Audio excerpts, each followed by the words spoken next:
Hey YouTube, this is Dante Tronso, and I'm here with the iPhone 4S. The iPhone 4S unboxing. Right here it says iPhone 4S. It's backwards because I'm using my laptop camera.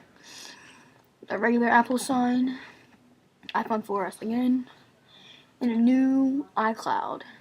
And one thing. Now it looks like the same as the iPhone 4, but okay, let's open this thing. Here's the iPhone 4S. It's the same pretty much. Only thing that's different is I don't have my iPhone 4. I just sold it. But here and here, there's antennas. They're different. Okay, let's put that back. Now let's open this. Okay, so here's the fingertips.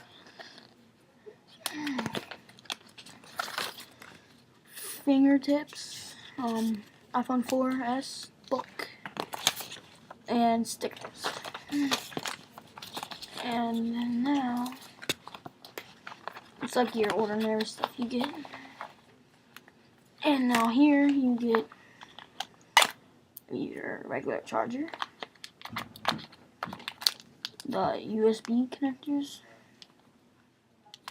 and headphones.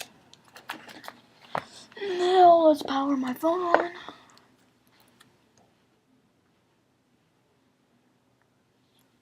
Now this is what happens whenever you turn it on. I don't know if you can see this, but it's like reflecting because I still have the screen protector thing on it came with. But yeah. Okay, I'll come back with you with a review of this later today. See ya.